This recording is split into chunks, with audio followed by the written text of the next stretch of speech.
Hello बच्चों, आइए इस प्रश्न को देखते हैं। पत्तियों की बुलिफॉर्म कोशिकाएं निम्न की अधिकता के दौरान अपनी स्फीति अवस्था को खो देती हैं।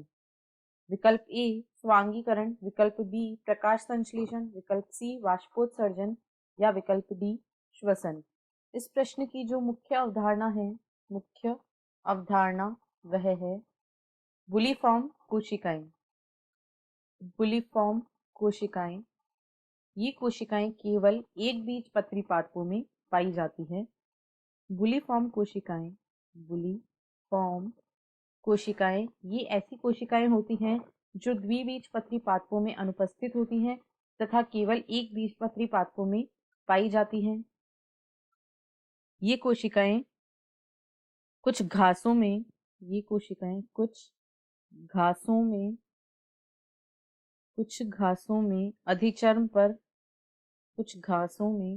अधिचर्म पर बड़ी व पतली भित्ति वाली कोशिकाएं होती है। कुछ घासों में अधिचर्म पर बड़ी व पतली भित्ति वाली कोशिकाएं पाई जाती हैं। इन कोशिकाओं को बुलिफॉर्म कोशिकाएं कहते हैं। ये कोशिकाएं शुष्क अवस्था में वाष्पोत्सर्जन के माध्यम से पानी को खो देती हैं। ये वाष्पोत्सर्जन के द्वारा पानी को खो देती हैं। वाष्पोत्सर्जन द्वारा पानी को खो देती हैं।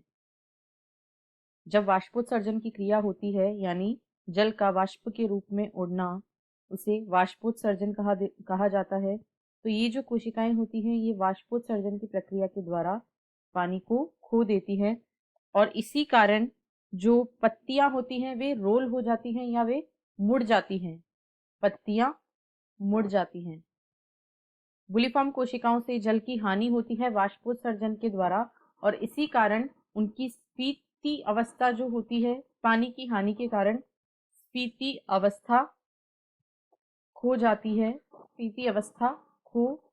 है और इसी वजह से पत्तियां मुड़ जाती है। इस प्रकार बुलिफॉर्म कोशिकाएं जो हैं वे वाष्पोत्सर्जन द्वारा अपनी स्फीति अवस्था को खो देती हैं। अतः इस प्रश्न का सही उत्तर होगा विकल्प सी वाष्पोत्सर्जन।